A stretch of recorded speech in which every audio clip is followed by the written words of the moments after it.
Recording in progress. Ya, kita akan bersama-sama belajar satu tema yang sangat besar, yaitu tentang Abraham ya. Satu tema yang sangat memberkati kita, yang juga membawa kita ke dalam satu janji Tuhan. Satu janji kemenangan di dalam keturunan atau benih dari wanita. Dan kita akan berdoa bersama. Kita masuk dalam doa, kita mohon pertolongan dari Tuhan. Bapa yang baik, kami sungguh merasakan betapa sabarnya dan betapa panjang setia, tiada batas kasih Tuhan.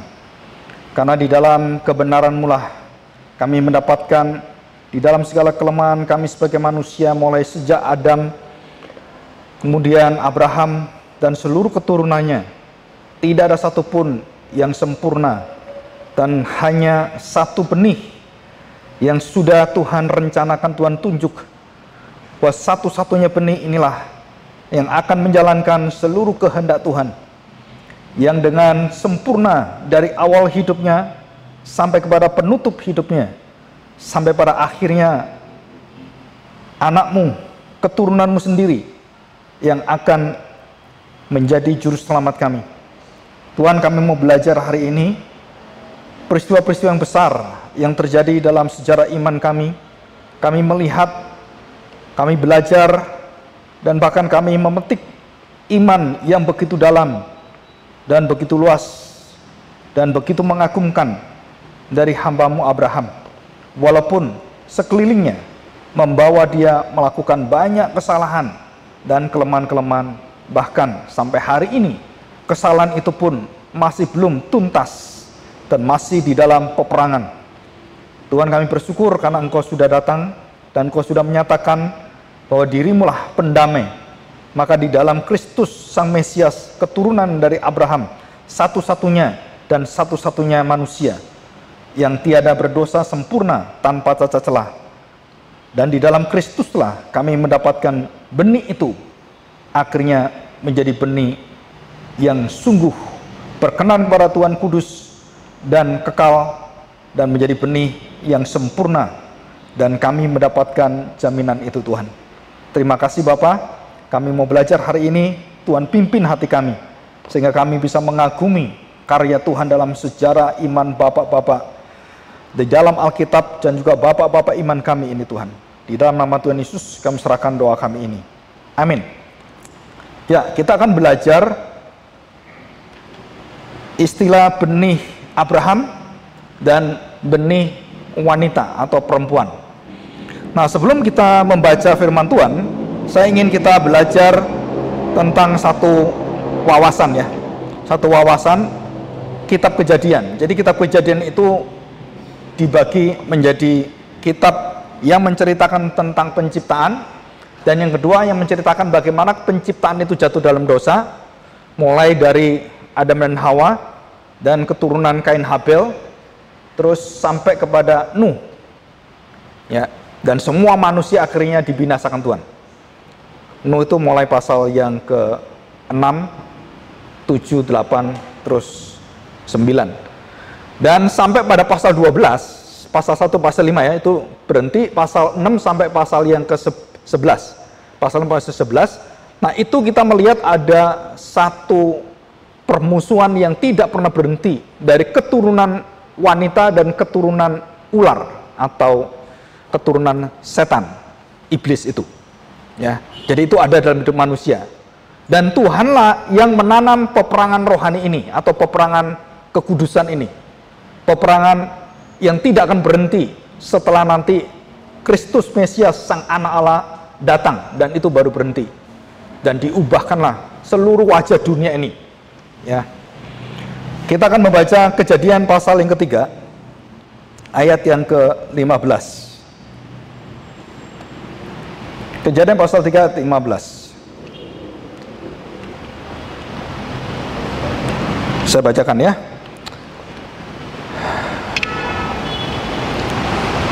Demikian bunyi firman Tuhan. Kejadian pasal 3 ayat 15. Di sini aku adalah Allah yang bertemu dengan Adam dan Hawa, dan kita tahu Allah yang menampakkan diri kepada manusia itu jalurnya adalah teofani, dan teofani itu adalah kristofani. Ya, kita sudah belajar ini. Jadi tidak mungkin Bapa itu dikenal orang, dilihat orang, suaranya didengar, nggak mungkin. Karena Tuhan Yesus mengatakan tidak ada seorang pun yang pernah melihat dan mendengar Bapa. Jadi yang berbicara pada manusia itu siapa? Firman. Firman itu adalah Kristus. Allah berfirman. Nah, firman itulah yang mendatangi manusia. Dikatakan 15, aku akan mengadakan permusuhan antara engkau dan perempuan ini. Jadi yang mengadakan permusuhan siapa? Yang mengadakan peperangan siapa? Bukan manusia, bukan iblis, tetapi Tuhan sendiri. Kita ini sedang masuk dunia roh yang berperang sampai akhir zaman. Paulus mengatakan pada Efesus pasal 6, kita bukan berperang melawan darah dan daging, betul? Kita berperang melawan apa? Dunia roh. Kita menjadi orang Kristen kadang-kadang kita tidak tahu yang terjadi di dunia roh itu apa. Dan itu ada pengaruh, Dunia roh artinya bukan dunia setan ya. Oh, gundurwo, bukan. Dunia yang tidak kita lihat, dunia roh. Dunia di mana Allah ada dan di mana selain Allah ada kegelapan, roh gelap dan malaikat-malaikat dan segala sesuatu. Nah, itu dunia roh. Dan itu berperang juga. Dan segala sesuatu yang mau membatalkan Yesus mau datang, termasuk Yusuf mau menceraikan Maria. Saudara, itu adalah satu langkah di dalam melawan Tuhan. Jadi iblis memakai aturan secara agama mempengaruhi Yusuf, dan Yusuf akhirnya mau menceraikan Maria. Dan itu pengaruh dari benih iblis, benih dari naga itu, dari ular. Herodes digerakkan oleh Tuhan. Itu juga sama. Siapa di belakang Herodes? Mempengaruhi Herodes. Nah, saudara, nanti kita lihat di dalam kitab Kejadian, itu begitu nyata. Kita mungkin nggak pernah sedalam itu belajar ya, tapi nanti kita coba, kita ambil contoh-contoh yang penting sekali. Dan mungkin kita berpikir, oh iya ya, karena yang nyelidiki profesor-profesor biblika semua. Ya, saya membaca dari lebih dari 5 buku profesor, mulai dari Gerard van Rot, kemudian Marshall, terus kemudian Brueggemann, terus yang terbaru Greg Bailey itu, dan ada Walton ya. Dan itu sebenarnya tersedia di Google, semua ada, tetapi sebagian kecil. Tapi bukunya itu ada tebel-tebel segini ya. Nah, saudara, kita bersyukur, kita belajar ini ya. Jadi kita belajar garis keturunan. Nah, istilah benih atau keturunan, antara keturunanmu, benih, itu bahasa Ibrani itu zarah. Kalau syara itu artinya syar'ah, sarai, ya kan? Terus ditambah syarah, ada hanya, ada khe-nya. Sar itu artinya menguasai. Jadi Sarah itu dari namanya itu sudah jelas dia akan menguasai Abraham. Namanya itu menunjukkan tanda petik pengaruh kutukan, pengaruh dari kekuatan benih dari ular. Jadi langkah Abraham itu yang menyelewengkan Abraham itu siapa?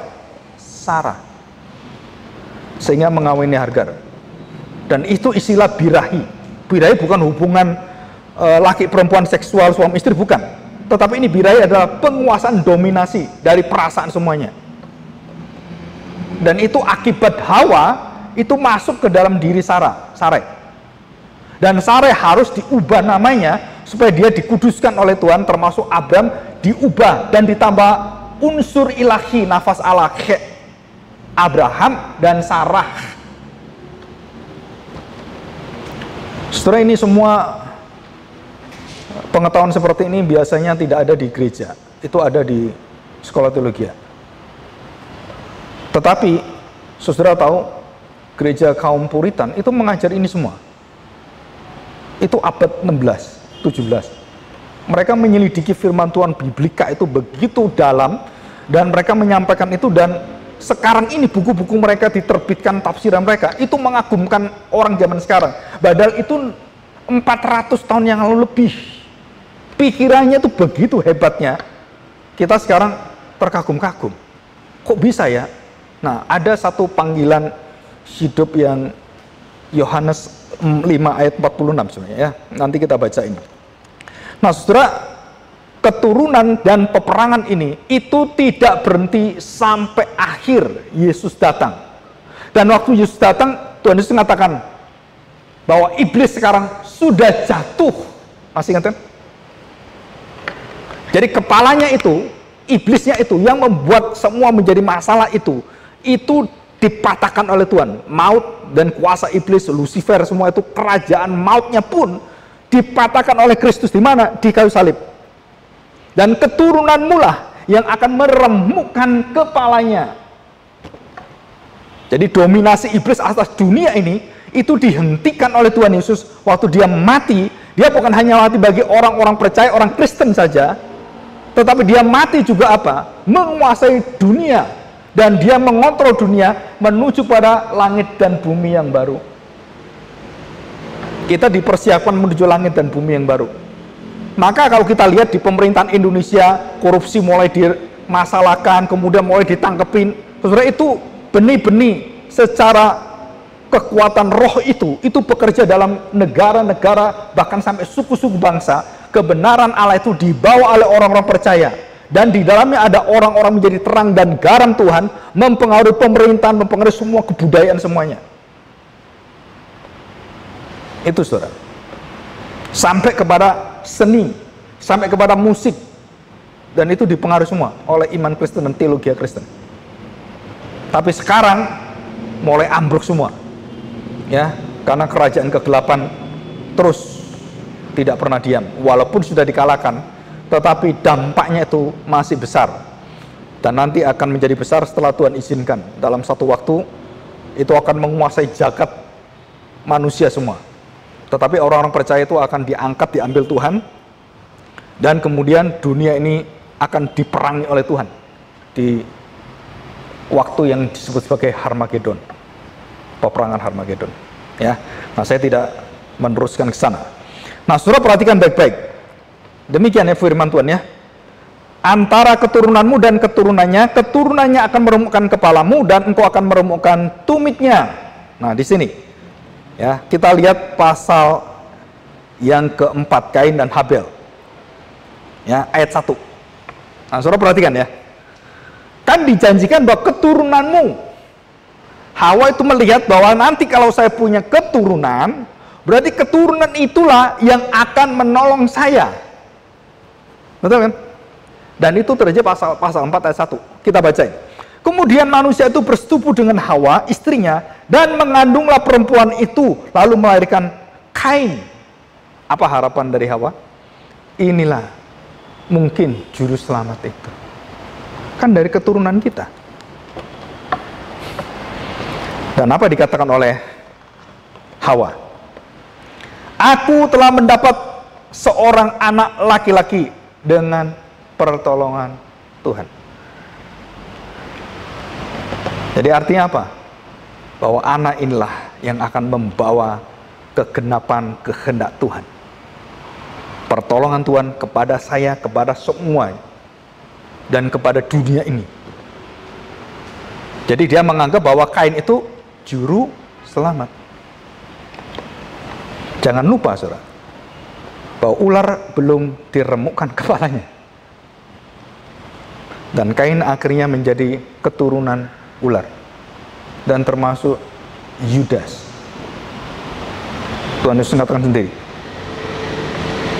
Ya, 2. Selanjutnya dilarikannya Habel adik Kain, dan Habel menjadi gembala kambing domba, Kain menjadi petani. Setelah beberapa waktu lamanya, maka Kain mempersembahkan sebagian dari hasil tanah itu kepada Tuhan sebagai korban persembahan. Saudara perhatikan kata-kata sebagian. Dia menyisikan. Jadi bukan dia mempersembahkan apa yang berkenan dalam hatinya kepada Tuhan, tapi dia mempersembahkan, dikatakan di sini sebagian. Dan ini kuncinya. Kenapa persembahan Kain tidak diterima? Saudara, kita juga harus hati-hati dengan hidup kita. Tuhan tidak pernah minta kita setengah hati, 1/4, 1/8, atau 9,10 atau 9/10. Tuhan minta sepenuh hati, kekuatan jiwa ragamu. Tapi kita selalu mengukur, seberapa saya bisa Tuhan, saya akan lakukan. Tidak, seberapa Tuhan bisa kamu lakukan. Beda jauh, saudara. Seberapa saya bisa lakukan? Hanya 10 kilo, 10 kilo. Tuhan katakan, aku bisa membawa kamu bisa mengangkat 100 kilo. Aku beri kamu kekuatan, kamu kepintaran, kamu hikmat, dan kamu bisa lakukan. Kita cuma mikirnya apa? 10 kilo. Tapi Tuhan katakan, nggak bisa. Aku beri kamu 1 ton. Nggak bisa Tuhan, bagaimana 1 ton? Aku beri kamu kekuatan. Bangunlah bait Allah itu, kemah itu, semua saya beritahu ini nih. Dan aku akan membawa dan memilih orang-orang yang akan aku berikan rohku, hikmatku, dan kekuatanmu. Dan orang itu akan mengerjakan apa yang aku perintahkan. Saudara perhatikan, bait Allah dikerjakan oleh orang-orang dikhususkan oleh Tuhan. Dan Tuhan sendiri yang kerjakan sebenarnya itu. Karena dia memberikan keahlian pada orang itu. Dan tidak ada orang bisa mengerjakan bait Allah tanpa pertolongan roh Tuhan. Walaupun itu fisik. Ya. Oke, jadi ini kita tidak bahas, ini pernah kita bahas ya, khotbah yang beberapa mungkin tahun lalu tentang Kain dan Habil. Nah, kita akan masuk di dalam Kejadian 12, Kejadian 5 dulu. Kejadian 5. Ya. Kejadian pasal yang ke-5. Nah, demikian bunyi firman Tuhan ya. Kita lihat yang Abraham. Kita ayat 29. Saya baca 28 ya. Setelah Lamekh hidup 182 tahun, 182. Ia memperanakkan seorang anak laki-laki dan memberi nama Nuh kepadanya. Katanya, perhatikan saudara, anak ini akan memberi kepada kita penghiburan dalam pekerjaan kita yang penuh susah payah di tanah. Dan itu kutukan Adam. Dan bisa diselesaikan oleh keturunan dari perempuan itu. Lambangnya adalah Nuh. Dan dikatakan di sini, kepada kita Nuh itu memberikan penghiburan dalam pekerjaan kita yang penuh susah payah di tanah yang telah terkutuk oleh Tuhan. Dan bagaimana tanah terkutuk itu akhirnya dibangkitkan dan menjadi tanah yang hidup. Saudara, air bah didatangkan Tuhan. Seluruh dunia dimatikan oleh Tuhan. Dan barulah kehidupan baru muncul. Benih-benih baru muncul. Itu lambang apa? Kematian Kristus sebagai lambang seluruh kehidupan manusia dibinasakan semua. Saudara, ini semua berkaitan dan tidak ada yang tidak berkaitan. Tapi kalau kita baca Alkitab tiap hari baca, kita merasa nggak ada kaitan.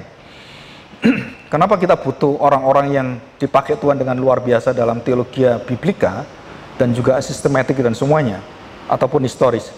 Saudara, karena Tuhan memakai mereka untuk memberi wawasan, pengertian tentang Alkitab yang jauh lebih ketat, lebih solid, dan lebih bertanggung jawab.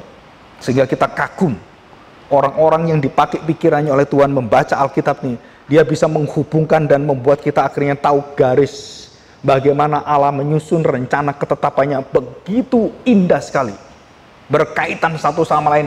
Dan kalau kita lihat, iya ya kok bisa, luar biasa. Jadi ini ada dua arus, keturunan perempuan dan keturunan daripada ular iblis itu, keturunan kerajaan di dalam terang dan kerajaan di dalam gelap, dan itu berjalan. Dan saudara tahu, Agustinus abad ketiga sudah menuliskan tentang buku City of God, City Day. Dan dia melihat tentang dua keturunan ini. Mulai dari manakah itu? Kain dan Habil. Dan dia tuliskan di situ. Bapak-bapak gereja yang begitu jenius, begitu cerdas, dan Tuhan pakai untuk menyingkapkan kebenaran-kebenaran Alkitab.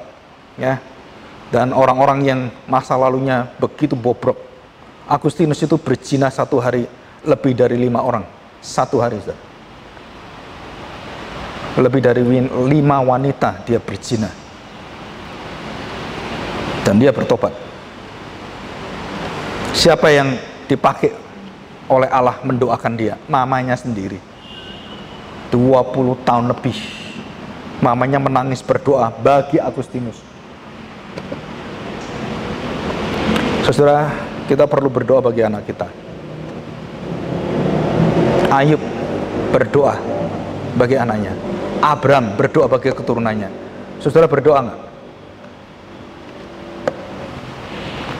Nah, saudara, di sini katakan Nuh menjadi penghiburan dan yang akan mengubahkan kutuk menjadi berkat. Jadi saya tidak mengajar kutuk berkat seperti gereja-gereja atau kutuk berkat, bukan itu. Saudara, ini dari keturunan yang akan diubahkan oleh Tuhan. Orang-orang yang kita tahu ada arus yang begitu besar yang kita pelajari. Oke, saudara, kita lihat pasal 12. Nah, mulai pasal 12 ini, sebelumnya pasal 10, keturunan-keturunan yang ada, bangsa dari keturunan Sem, Ham, dan Yafet. Dan khususnya Sem, itu menurunkan garis dari Mesias. Ya, saya tidak pelajari lanjutkan. Dan pasal 11 itu Menara Babel, dan itulah puncak kejayaan keturunan ular menguasai jagat dunia ini. Ya, di dunia ini ada satu orang yang lagi luar biasa dan mengalahkan Bill Gates, namanya Elon Musk, dan sekarang kekayaannya sudah ribuan kali lipat. Dia yang mempunyai Bitcoin, crypto money, dan yang menggoncangkan seluruh negara. Mungkin saudara nggak ngerti ini ya, kapan-kapan itu saudara ngerti sendiri. Jadi uang digital. Nah, saudara perhatikan Menara Babel dan pasal 12 sekarang. Abram dipanggil oleh Tuhan. Ada 3 ayat yang kita bahas nggak banyak-banyak. Dan 3 ayat ini berkaitan dengan 3 hal besar, pokok yang paling utama. Ayat yang pertama, Kejadian pasal 12 ayat pertama. Abram, bukan Abraham ya, Abram. Dan diganti namanya jadi Abram. Ayat 1, berfirmanlah Tuhan kepada Abram, pergilah. Masih ingat saudara? Matius 28 ayat 19. Pergilah, jadikanlah semua bangsa menjadi muridku. Pergilah dari negerimu. Pergilah dari tempat di mana engkau dalam kegelapan. Pergilah dari negerimu dan dari sanak saudaramu dan dari rumah bapamu ini. Dia meninggalkan berapa? 3. Dari negerimu, dari sanak saudaramu, dari siapa terakhir? Bapamu. Kemana? Ke negeri yang akan kutunjukkan kepadamu. Aku akan membuat engkau menjadi bangsa yang besar. Jadi yang pertama Tuhan janji apa? Tanah perjanjian. Betul? Jadi yang pertama adalah Tuhan sediakan tempat tanah perjanjian. The land of God, the land theology, the land of covenant. Tanah perjanjian. Itu yang pertama. Dan kedua, siapakah yang akan mendiami tanah ini? Tuhan janjikan ayat kedua. Aku akan membuat engkau menjadi bangsa yang besar dan memberkati engkau serta membuat namamu masyhur dan engkau akan menjadi berkat. Jadi tanah itu akan aku sediakan dan kamu akan menguasai tanah itu dengan siapa? Keturunanmu. Dikatakan di sini. Nah, kamu akan menjadi bangsa yang besar. Dan saudara di sini katakan, dan memberkati engkau serta membuat nama masyhur, engkau akan menjadi berkat. Jadi tanah disediakan Tuhan, dijanjikan Tuhan, pergilah dari mana engkau berada, dari tanah negerimu, dari sanak saudaramu, dari papamu. Pergilah kamu. Dan kemana? Ke tanah yang aku janjikan, tanah perjanjian. Dan di sana aku akan membuat engkau menjadi besar dan engkau akan menguasai dunia dengan keturunanmu. Dan sampai hari ini itu betul, saudara. Dunia ini dikuasai oleh keturunan Abraham, keturunan dari Ishak, dan keturunan dari Ismail.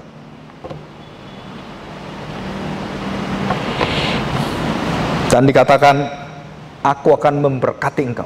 Jadi tanah disediakan, keturunannya akan menguasai tanah itu. Dengan tanah, dengan keturunan, kamu akan memberkati segala bangsa. Dan itu tujuan utama benih yang akan dibawa oleh Abraham. Jadi apakah benih itu sudah ada? Belum. Benih itu sudah terbit? Belum. Dan waktu Abraham menerima Ishak sebagai anaknya, atau pertama kali Ismail, Sarah dan Abraham berpikir, inilah anak perjanjian. Tuhan katakan, no. Dan diusirlah Ismail dengan Hagar keluar. Terjadi peperangan. Saudara, kutukan terjadi di keluarga Abraham. Dan Abraham mendapatkan keluarga yang harus dipecah. Karena yang gelap dan terang tidak bisa bersama. Akhirnya dikeluarkan. Hagar, Ismail keluar. Karena kamu bukan keturunan Mesias. Tapi orang-orang agama di sebelah kita mengatakan bahwa Ismail lah anak perjanjian. Saudara pelajari dalam Alkitab, tidak ada yang mendukung sama sekali. Karena Hagar bukan istri, tapi budak. Ya. Oke, kita lanjutkan. 3. Aku akan memberkati orang-orang yang memberkati engkau, dan mengutuk orang-orang yang mengutuk engkau, dan olehmu semua kaum. Nah, semua kaum. Kaum itu artinya dari bahasa yang lain, dari suku bangsa yang lain, dari ras yang lain. Jadi itu etnosentrisme, kesukuan, kaum. Seluruh suku-suku, bukan bangsa, negara, bukan itu, saudara. Tapi suku-suku bangsa akan diberkati oleh engkau, oleh keturunanmu. Karena keturunan itu belum lahir. Dan dikatakan, dan olehmu semua kaum di muka bumi akan mendapat berkat. Apa yang terjadi ayat 4? Lalu saat itu juga, apa yang benar, pergilah. Dia langsung apa? Pergi. Lalu pergilah Abraham seperti yang difirmankan Tuhan kepadanya. Dan saat itu juga ada keturunan yang merusak Abraham. Siapa? Lot. Jadi di dalam keturunan yang mau dipilih oleh Tuhan, iblis selalu menyusup masuk dan membuat peperangan. Lot dan Abraham berperang, bercekcok tentang tanah, dan bagaimana Abraham yang dikuasai dengan hati Tuhan. Silakan kau pilih mana, silakan ambil. Yang kamu pikir terbaik bagimu, silakan ambil. Aku ngalah, ambil aja. Dan Lot pun dengan mata tamaknya, dia melihat tanah-tanah itu semua. Padahal yang dijanjikan itu siapa? Abraham atau Lot? Yang milih siapa? Lot. Aneh nih, saudara. Tuhan kasih janji pada Abraham, dia memberkati Abraham, tapi Abraham ngalah kasih kabar Lot. Di dalam kelemahan Abraham dan suruh Lot memilih, harusnya Abraham kesasar, gitu kan? Tapi Tuhan Maha Baik, di dalam kelemahan dan dosa manusia, Tuhan punya rancangan kekudusannya, dan dia berhak memakai kesalahan, kegelapan, dan kemalangan manusia untuk menggenapi rencananya. Dan Lot melihat apa? Yang menurut matanya terindah. Wah, bagus sekali, itu tanah luar biasa, itu suburnya loh. Aku ke sana. Dan kemana Lot? Abraham mengatakan, kamu ke kiri, aku ke kanan. Kamu ke kanan, aku ke kiri. Dan Lot pilih, bukan kiri, bukan kanan. Dia pilih ke timur. Dalam kitab Kejadian, seluruh arah timur, Allah melawan kehendak Allah. Arah timur. Dan dia akhirnya masuk ke Sodom dan Gomora. Dan di situ satu manusia binasa. Siapa, Ustaz? Istri Lot. Birahi wanita akhirnya hancur di sana. Dan diperkirakan dalam tafsiran, istri Lot lah yang membuat akhirnya anak-anaknya bisa berzina dengan Lot. Saudara mendengar ini, cerita ini? Incest. Wah, kita nggak ada keturunan. Satu-satunya laki-laki bapak kita. Oke, kita berhubungan dengan bapak kita supaya punya anak. Dan itu semua cara berpikir terkutuk. Itu semua cara berpikir Sodom Gomora dan mengkamiri keluarga Lot dan hancur keluarga Lot. Sebaik-baiknya kita menolong orang, kalau sudah hancur, kamu tolong, kamu kasih, tetap hancur-hancur. Nggak bisa. Dan Abraham begitu baik. Kalau ada 10 orang, Tuhan, apa engkau hancurkan? Tuhan katakan, kalau ada 10 orang, aku tidak hancurkan Sodom pun nggak aku hancurkan. Dan kenyataannya nggak ada 5 orang. Dan betapa cintanya, kasihnya Abraham pada Lot. Apakah Lot mengingat Abraham? No. Saudara, kadang-kadang kita dalam keluarga itu seperti itu. Kita memikirkan dia, mengasihi dia. Apakah orang itu ngerti kasih kita, ngerti perhatian kita, atau kita menolong orang juga sama? Dan mereka berpikir apa? Kebalikan semua. Kenapa kamu gak perhatikan saya? Kenapa kamu gak tolong saya? Wah, saudara, ini pikiran seperti Lot, pikiran seperti istri Lot yang jadi tiang garam. Dan itu pikiran terkutuk, yang tidak mengerti kasih Allah dalam hidupnya. Dan menuntut terus. Dan hatinya berpaut dengan Sodom Gomora. Aduh, saya nggak bisa terhibur lagi nih. Aduh, dia lihat ke belakang, jadi tiang garam. Dan terkutuklah istri Lot. Psst. Terjadilah. Dan itu garis keturunan terus. 2 garis benih ini ada di depan kita, saudara. Sampai nanti kita melihat di akhir zaman. Yang kita takutkan adalah, apakah itu masuk dalam keluargamu? Maka Ayub, Abraham berdoa, berlutut kepada Tuhan, mendoakan keturunan. Kenapa? Karena dia gentar jika ada keturunan saya di dalam dosa kutukan Tuhan. Satu-satunya anak yang paling berat mendapatkan dampak kutukan, saudara tahu, anaknya Yakub. Saudara berpikir, siapa ya? Simeon, Lewi? Bukan.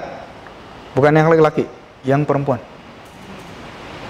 Saudara baru tahu, the seed of Jacob jatuh dalam cengkeram iblis. Karena Yakub tidak berfungsi kelaki-lakiannya, tidak berfungsi kebapakannya, dan itu terjadi, dan dia berdiam, anaknya diperkosa.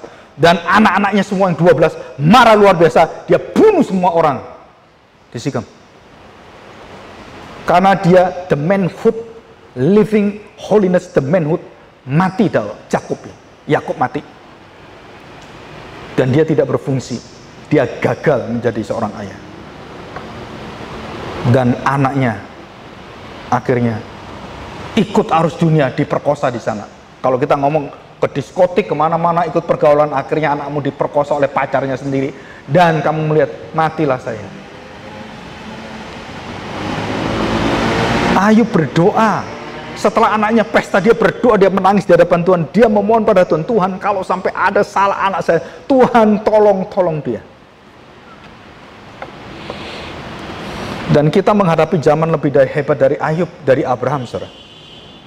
Zaman yang begitu berat ini di depan kita. Jika kita tidak berdoa dalam kekudusan Tuhan, siapa yang tolong kita, saudara? Nggak ada, saudara. Kecuali Tuhan. Ya, dan inilah benih yang kita lihat. Nah, kita lanjutkan. Nah, saudara, peperangan rohani ini adalah peperangan sampai akhir Kristus datang, dan berlanjut sampai Kristus datang kedua kali menjadi hakim, dan itu terakhir.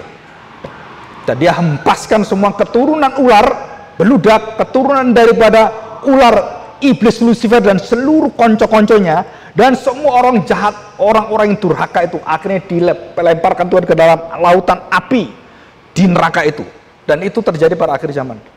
Dan semua bisa dilakukan oleh Tuhan sendiri melalui malaikatnya dan melalui kuasanya dia. Dan gereja diberi kuasa untuk membedakan siapakah keturunan ular-ular ini dan siapakah keturunan dari Mesias. Dan gereja Tuhan diberi hak untuk mendisiplin jemaatnya, memisahkan keturunan ini. Nah, saudara harus tahu ini. Jadi gereja diberi hak, pergilah jadikanlah semua bangsa menjadi murid dan ajarlah mereka seperti yang aku ajarkan semua. Dan berkuasalah engkau dimanapun kau menjejakkan tanah. Injil kamu beritakan dan disitulah Tuhan bertahta di atasnya. Saudara, Papua itu tanah yang dipersembahkan oleh Tuhan. Dan waktu saya mendengar Papua PON, tahu PON kan? Dan waktu ditutup PON itu, saudara, itu bisa merinding kuduk kita itu. Mereka menyanyikan puji-pujian rohani yang hebat sekali. Nggak ada PON selama hidup di PON Indonesia. Tidak pernah ada PON setelah selesai KKR. Di penutupan PON itu ada KKR. Di setiap perjuangan itu antara orang Papua dengan siapapun, waktu itu dengan mana ya? Dengan Aceh atau apa gitu. Mereka nyanyi apa? Ini fansnya, ujung dan ujung. Saudara nyanyi apa? Ada kuasa. Ini pertandingan sepak bola atau pertandingan peperangan rohani? Saudara, kita mulai diperhadapkan dengan kenyataan hidup yang terjadi peperangan di depan mata kita. Dan yang memang kalau kita lihat, yang menang memang yang Papua. Apakah karena nyanyian-nyanyian mereka? Saya nggak tahu, saudara. Apakah karena semangat mereka? Dan kalau kita lihat, memang orang Papua sepak bolanya hebat-hebat. Larinya, napasnya panjang-panjang, nggak seperti kita. Napasnya seperti kelinci. Kalau mereka napas kuda gitu kan, wah lari nggak pernah, kayaknya nggak pernah putus napasnya gitu kan. Karena dia biasa di hutan, kakinya nggak pernah pakai sandal, naik nggak masalah. Lawang kita mana bisa ngalahkan itu? Wah, menang di akhirnya. Wah, di sana sampai nggak bisa terima, tapi nggak bisa. Kenyataannya ada kuasa yang meliputi Papua dan dikatakan oleh pemimpin orang Papua, ini tanah-tanah perjanjian. Berani loh saudara ngomong gitu. Tanah ini sudah dipersembahkan oleh Tuhan. Sebenarnya Batak juga sama. Itu tanah yang diberkati Tuhan. Dan berapa orang dibunuh di sana, para misionaris. Dan berapa orang dibunuh di Papua, para misionaris. Banyak, saudara. Dipanah, dipenggal kepalanya. Ya. Oke. Nah, saudara, dari Kejadian pasal 3 masuk pasal kedua, itu terjadi pembalikan. Apa pembalikannya? Ada koneksi yang berbeda. Koneksi reversal. Jadi koneksi penggantian dan pembalikan arah. Yang kutuk menjadi berkat, dan melalui Abrahamlah semua bangsa yang dikutuk Tuhan, dan melalui Abraham menjadi bangsa yang diberkati oleh Tuhan. Semua bangsa yang memberkati engkau aku berkati, yang mengutuk engkau aku kutuk semuanya. Saya tanya saudara, siapakah Abraham ini? Abraham adalah pengganti Adam. Fungsi the priestly, the king, dan kemudian the prophet itu ada pada diri Abraham. Dan waktu dia mempersembahkan, dia mengabarkan, dan waktu dia kemudian membawa Ishak, dia sebagai imam besar. Dan seperti Adam, Nuh, dan kemudian Abraham. Dan dilakukan oleh Musa, dan dilakukan oleh Yosua. Sama semua, saudara. Jadi pada pasal 12 inilah manusia mendapatkan pengharapan yang nyata dari Tuhan. Dari mulai pasal 12 inilah sampai 50, dunia sudah dikuasai oleh keturunan perempuan. Apakah keturunan ular masih ada? Masih, tetapi yang menguasai adalah keturunan perempuan. Dan kemudian dilanjutkan kepada bangsa Israel.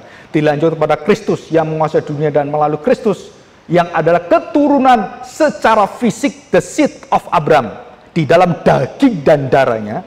Dan Kristuslah yang membuka kehidupan kekal janji Allah kepada Abraham selama-lamanya. Dan itu Kristus. Jadi janji kepada Abraham secara fisikal keturunannya, hanya satu orang ditantikan. Dan berkali-kali diduga, diperkirakan, oh ini Kain, bukan. Oh ini keturunan daripada Abraham yang satu, Ismail, bukan. Ishak, bukan juga, saudara. Pikir Abraham Ishak, akhirnya Tuhan katakan, bukan dia. Ini kan keturunan itu, enggak, bawa Ishak, bunuh dia. Kau dibunuh. Terus bagaimana keturunan saya? Siapa jadi keturunan saya? Persembahkan pada saya. Dan Abraham baru tahu, bukan Ishak. Jadi waktu dia mempersembahkan Ishak, Abraham tahu, bukan Ishak. Dia melihat Kristus dengan imannya. Dan inilah rahasia iman Abraham. Dia tidak beriman kepada anaknya, dia tidak beriman kepada pengorbanan anaknya, no. Tapi dia waktu dihentikan oleh Tuhan dan disediakan domba yang kecepit itu, dan dia melihat janji Tuhan, Mesias, dan dia sedang melambai tangannya ke sana. Dan itu ditulis dalam Ibrani 11 dan 12. Saudara, jadi Abraham ini adalah manusia yang diberi kuasa oleh Tuhan. Dan bagaimana kuasa Abraham? Saudara bayangkan, 12 raja melawan Abraham, cuman 300 orang. Dan itu ribuan, puluhan ribu orang tentaranya. Kalah semua. Saya tanya, siapa yang bantu Abraham? Saudara tahu? Saya percaya Abraham memiliki kuasa yang hebat sekali dalam pikiran, dalam dirinya. Dan waktu malaikat Yahweh itu datang, saudara, siapa yang berperang bagi Abraham? Dialah, malaikat Yahweh. Nggak mungkin, saudara, Abraham dengan orang-orang yang seperti bisa mengalahkan kerajaan-kerajaan itu. Mana mungkin, saudara? Mana mungkin bangsa Israel nggak punya apa-apa, ke orang gelandangan di padang belantara seperti itu, nggak punya senjata. Kok bisa ngelawan bangsa Kanaan yang hebat dengan senjata yang luar biasa, orangnya gede-gede lagi? Dari mana, saudara? Dan bagaimana mereka berperang? Saudara tahu mereka berperang kayak malam tahun baru, bawa trompet. Perang apa kamu itu? Perang itu bawa panah gitu kan, tombak, kapak gitu kan, pedang. Wah, itu dibawa, atau perisai gitu kan. Kamu bawa apa? Buyung. Terus apa? Trompet. Bangsa Kanaan lihat gini, jalan 1 hari. Ngapain gitu? 2 hari jalan, 3 hari, 7 hari. 7 hari 7 kali. Dan yang ke-7 mereka menyanyi, mereka meniup trompet sangkakala. Ambruk semua, saudara. Saya tanya, kuasa dari mana itu? Dan kita selalu ingin menguasai hidup kita dengan kekuatan dunia. Kita ingin melayani dengan kuasa dunia. Tuhan katakan, kamu akan lumpuh. Saya tadi baru khotbah di Gloria. Jika kamu tidak mau berdoa dengan sungguh-sungguh, jangan harap kamu bisa lihat kuasa kasih Allah begitu dalam, begitu luas, begitu hebatnya. Karena Paulus berdoa, baru dia ingin seluruh jemaat tahu kuasa itu. Di mana itu? Berdoa, baru kamu tahu kuasanya. Kamu kalau nggak berdoa, kamu nggak akan tahu kuasanya. Abraham diberi kuasa itu di mana? Berdoa pada Allah. Dan dia diberitahu janji Tuhan, dipanggil oleh Tuhan, dan diberkati oleh Tuhan. Itu hubungan apa? Doa, penjemahan. Kalau saudara nggak pernah lakukan itu, bagaimana saudara mau diberkati? Nggak mungkin, saudara. Ya, oke. Nah, figur ini ada di Taman Firdaus, kemudian ada di dalam hidup Abraham, dan Abraham melakukan itu. Dan Abraham selalu waktu dia berdiam di satu tempat, dia membuat taman. Dan dia dekat sumur. Dia menciptakan, dalam arti membuat replika Taman Firdaus. Abraham, Ishak, Yakub, dan keturunan sampai, saudara perhatikan. Nah ini sangat mengejutkan. Saudara, kemah pertemuan di Padang Belantara itu lambang Taman Firdaus. Ya, kita lihat. Ini kemah Israel. Terus 2 kali lagi. Kita baca Bilangan 24. Bilangan 24 ayat 5 dan 6. Nah, saudara, ini bukan penemuan saya, ini penemuan dari Profesor Bailey, rektor dari Westminster Theological Seminary. Sekarang diganti dengan siapa itu? Ian Duguid, ya. Nggak tahu yang baru siapa lagi, saya nggak tahu. Nah, perhatikan, saudara. Bilangan 24 ayat 5. Alangkah indahnya kemah-kemahmu, hai Yakub, dan tempat-tempat kediamanmu, hai Israel, sebagai lembah yang membentang semuanya, sebagai taman di tepi sungai, sebagai pohon gaharu yang ditanam Tuhan, sebagai pohon aras di tepi air. Air mengalir dari timbanya dan benihnya mendapat air banyak-banyak. Rajanya akan naik tinggi melebihi Agag, dan kerajaannya akan dimuliakan. Allah yang membawa mereka keluar dari Mesir adalah bagi mereka seperti tanduk kekuatan lembu hutan. Bangsa-bangsa yang menjadi lawannya akan ditelannya habis, dan tulang-tulang mereka akan dihancurkannya, dan akan ditembaknya tembus dengan panah-panahnya. Saudara perhatikan ayat yang ke-6. Sebagai lembah yang membentang semuanya, sebagai taman di tepi sungai, sebagai pohon gaharu yang ditanam Tuhan. Itu lambang apa? Taman Firdaus. Saudara, ini nggak masuk akal. Sekali lagi, ini semua nggak masuk akal. Karena Tuhan jadi masuk akal. Saudara bayangkan nggak ada air, nggak ada apapun. Terus kemudian Tuhan katakan, mereka sedang menciptakan Taman Firdaus. Jadi bangsa Israel dengan 2 juta orang itu masuk ke dalam satu perlindungan dan satu seperti pelestarian surgawi. Dan mereka dijaga kekudusannya, dan mereka diberi air, mereka diberi makan, dan itu semua, saudara, dalam waktu 40 tahun, padang belantara yang penuh dengan dosa dan makhluk-makhluk yang disebut sebagai roh-roh jahat itu dikuasai oleh hadirat gereja Tuhan, hadirat umat Allah, menjadi taman Tuhan. Jadi jangan dipikir, saudara, waktu mereka berada di padang belantara, aduh sepi ya, no, itu indah sekali, saudara. Ini ayatnya.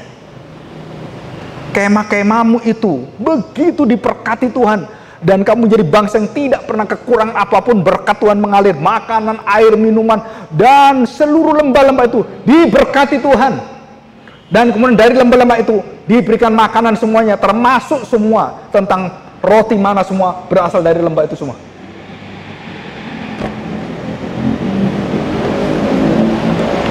Saudara, ini nggak masuk akal. Beberapa profesor, ahli agronomi dan semuanya, ahli pertanian, ahli tanah semuanya, dan mereka waktu melihat, mana mungkin padang seperti bisa seperti itu. Dan sekarang, saudara, beberapa negara Afrika sudah ditolong oleh Israel dan bisa mendatangkan air bukan dari tanah, bukan dari sungai. Dari mana, saudara? Dari langit. Saudara belum tahu teknologi ini. Air minum dari langit. Langit ini banyak airnya. Samudra langit, samudra air. Orang-orang Afrika yang tidak bisa minum ditolong dengan teknologi Israel, mengambil air dari mana? Langit. Saudara, ini teknologi dari mana? Dari Salomo ditemukan, dan yang punya Israel sampai hari ini. Jadi Tuhan mengairi lembah yang ada di mana orang Israel berkemah. Tuhan suburkan semuanya.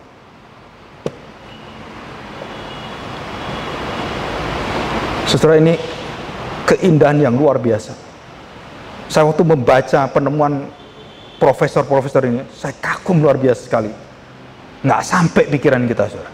Kita baca Alkitab, saya baca Alkitab puluhan tahun, nggak pernah berpikir padang belantara itu taman. Tapi ayatnya ada. Bagaimana itu dibuatnya? Itu Tuhan yang bisa buat, bukan kita. Saudara, ini indah sekali. Bagaimana Bukit Golgota itu menjadi tempat langit dan bumi baru akan diubahkan. Itu Bukit Golgota, saudara.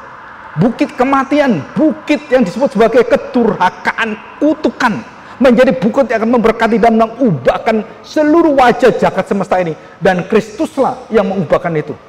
Dan Profesor Billy yang menemukan pertama kali, dia mengatakan ini, dan seluruh dunia ini itu diubahkan. Dan Profesor Billy mengatakan orang yang punya ide pertama kali ini adalah beberapa bapak gereja, dan termasuk satu orang bernama C.S. Lewis dalam film Narnia.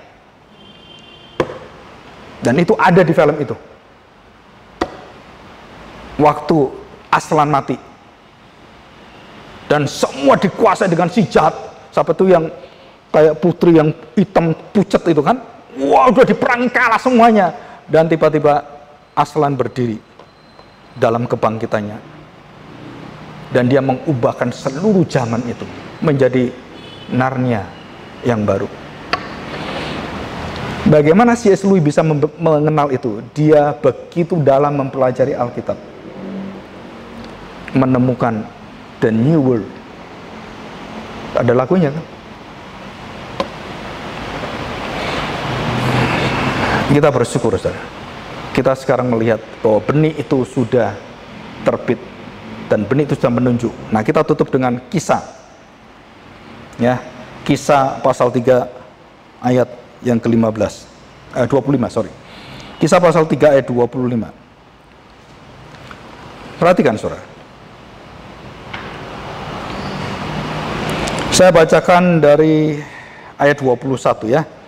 Kristus itu harus tinggal di surga sampai waktu pemulihan segala sesuatu.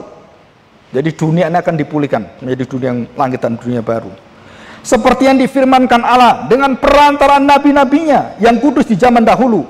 Bukankah telah dikatakan Musa, Tuhan Allah akan membangkitkan bagimu seorang nabi dari antara saudara-saudaramu, sama seperti aku. Dengarkanlah dia dalam segala sesuatu yang akan dikatakannya kepadamu. Dan akan terjadi bahwa semua orang yang tidak mendengarkan nabi itu, apa saudara? Akan dibinasakan dari umat kita. Dan semua nabi yang pernah berbicara mulai dari Samuel dan sesudah dia telah bernubuat tentang zaman ini, kamulah yang mewarisi nubuat-nubuat itu dan mendapat bagian dalam perjanjian yang telah diadakan Allah dengan nenek moyang kita ketika ia berfirman kepada Abraham, oleh keturunanmu semua bangsa di muka bumi akan diberkati. Dan jalurnya adalah yang telah kamu bunuh. Dan kita bersyukur kita menerima ini. Ya, mari kita berdoa, kita bersyukur pada Tuhan. Bapa yang baik, kami sungguh bersyukur karena kami sudah melihat benih yang tak terkalahkan. Walaupun dalam perjalanan hidup kami melihat kelemahan-kelemahan orang-orang beriman, dan bagaimanakah keturunan ular dengan liciknya masuk ke dalam keturunan perempuan dan merusakkan begitu banyak jalan dan rencana Tuhan yang kekal itu. Tetapi kami percaya Tuhan bahwa rancangan-Mu rancangan yang tidak pernah berubah, dan Engkau jauh yang menjadi berdaulat dalam segala hal, termasuk Engkau memakai kegelapan dan kelicikan iblis dan juga bujuk rayu tipuan dusta menjadi satu tantangan ujian bagi orang-orang beriman, dan termasuk kami dan gereja Tuhan, sehingga kami bisa berdiri dengan tegak di hadapan Tuhan, dan kami bisa melihat kembali bahwa kami sudah dijamin, kami sudah mendapatkan satu bangsa yang kudus di dalam tubuh dan darah Kristus.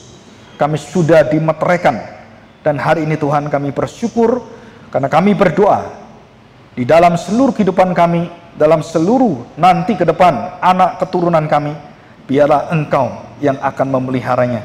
Kami sungguh-sungguh memohon pada Tuhan karena kami tidak ingin satu anak keturunan kami yang menjadi anak kebinasaan. Terima kasih Bapa, biarlah segala kemuliaan dan hormat hanya bagi Engkau. Engkaulah Tuhan yang mengendalikan seluruh sejarah manusia, yang mengendalikan zaman, dan yang berhak mengubah segala sesuatu sesuai dengan kehendak-Mu. Kami serahkan doa kami hanya di dalam satu nama yang Tuhan percayakan, dan nama di atas segala nama, yaitu Tuhan kami Yesus Kristus. Kami serahkan doa kami ini. Amin.